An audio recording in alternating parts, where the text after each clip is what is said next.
With the recent completion of a new federal census, the state legislature is starting a process to remap district boundaries for senators and representatives. In Boston, that means a chance to reshape districts, but also to recalibrate the balance of political clout for the city's electorate.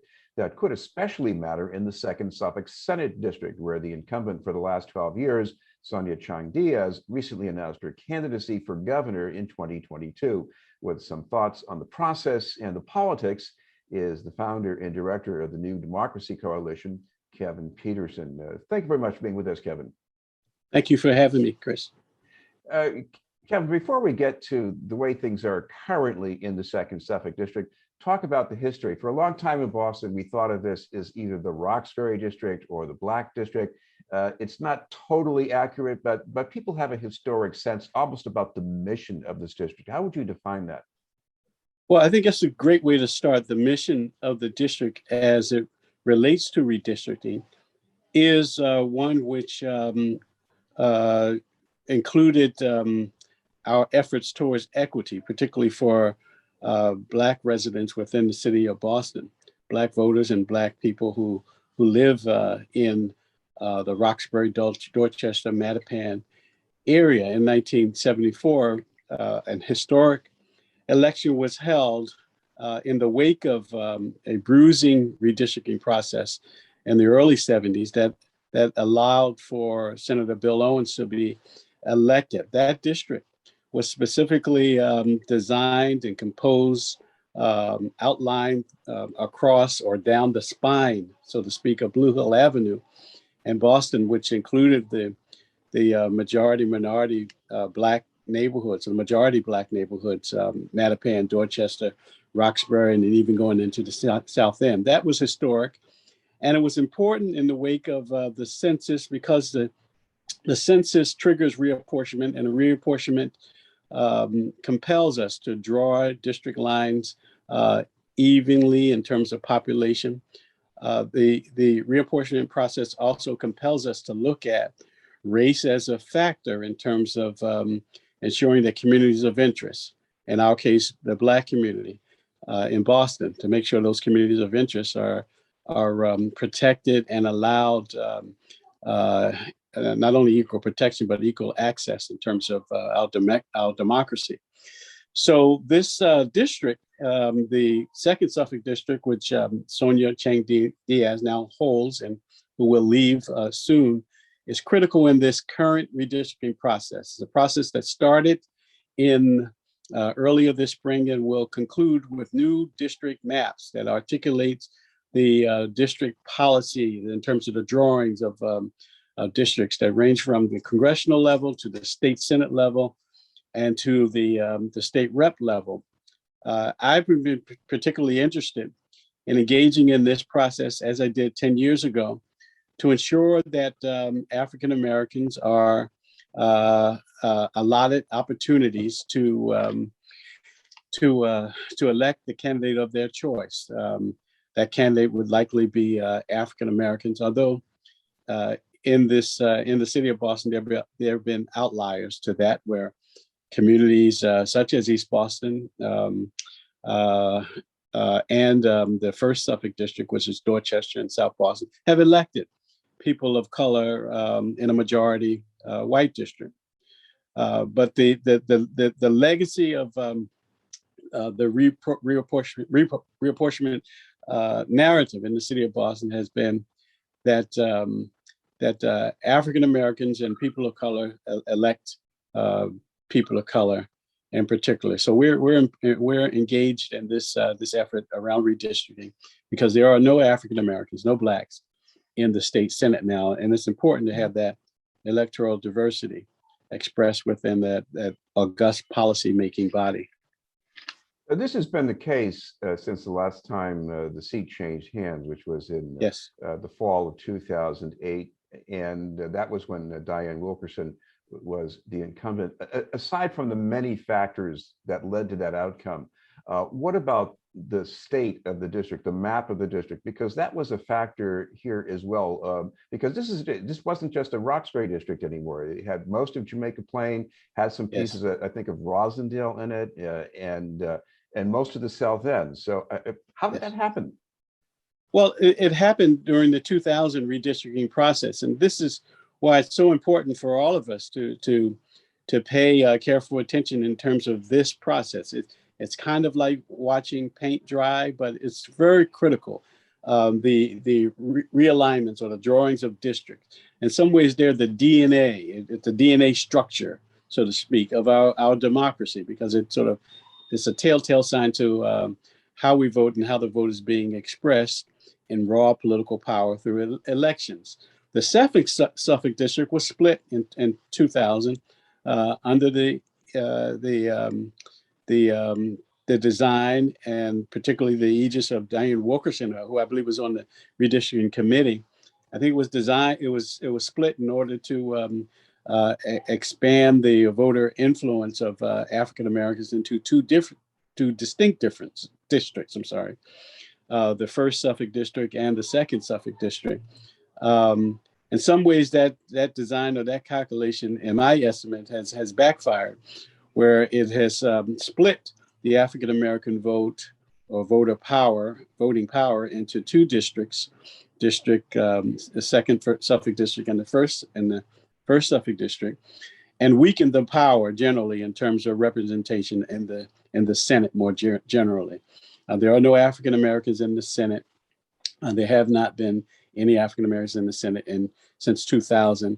That absence came after that. This absence has come after nearly 30 years of there being an African American in the district, beginning with Senator Bill Owens, and including Senator Diane Wilkerson, but also including Roy Bowling Sr.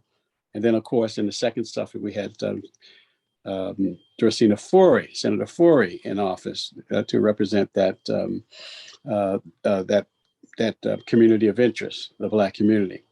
So it's very critical as the redistricting process continues. There is a hearing on July 12th, at 10 a.m. On Zoom, held by the Joint Committee.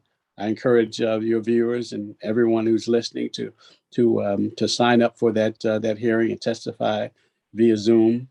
The New Democracy Coalition is planning an outdoor community redistricting hearing that is separate from this official process, but that will allow for people who don't have access to the technology to engage in the testimony process in order to engage the committee in ways that are appropriate and that lead towards justice.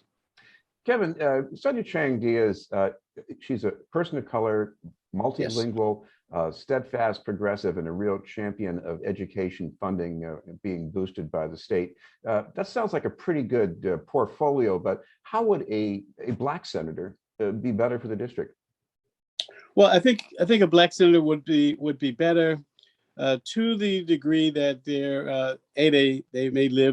they would live in the district, particularly within the Black community, hopefully the soul of the Black community, where there are dynamics in terms of living that would not be clearly picked up upon by perhaps those of other ethnic backgrounds or who live in a different geographical part of the district. Jamaica Plain, for example, is very distinct from Grove Hall, Dorchester.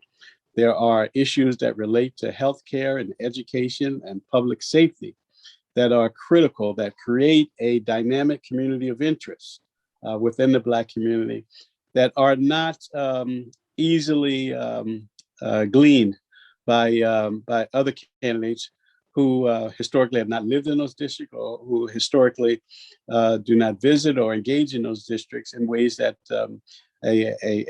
a candidate emerging from this particular Black community would respond and engage the community. I want to jog your memory a little bit, Kevin, because with Diane Wilkerson, if you look beyond some of the notoriety, if you go back even something like 20 years ago, she was persistently talking about health disparities. I mean, that's right. How important was that? Oh, so it's so important. I mean, you can just glean any number of statistics that speak to the point that the morbidity rates in Mattapan and even Grove Hall, which are distinctly Black areas, are vastly different from, say, Beacon Hill or even Jamaica Plain. It's critical for a state senator in this instance to know firsthand, to engage firsthand with these communities, for example, that have these high health morbidities, and respond accordingly with a sense of urgency. We just witnessed the COVID-19 catastrophe in Boston. Disproportionate amount of those impacted health-wise and those who perished were in the African American community, within the divided geography of the first and second Suffolk district. The community is different, is distinct, but the political and electoral composition of this district are cracked. This is what we're trying to do: is unify districts that have a community of interest, a community of interest into one singular district, so that those issues can be responded to forthrightly post haste. Kevin, one last question here, because another possibility for Clout is that it extends beyond one district into at least some of the neighboring districts. And even in this case, the first Suffolk, where Nick Collins is now, but where he was preceded by Linda Dorsey-Nefori. And you see Lydia Edwards getting elected in District 1 for the Boston City Council, where most people are white or Latino. So what about the possibility of looking at Clout in those terms as well? Well, I think that's important. And it's good to know that the city is changing. Racial attitudes are changing. Voting preferences are changing along the racial spectrum. So we're pleased and happy about the success of Senator Nick Collins and the success of Lydia Edwards in the city council.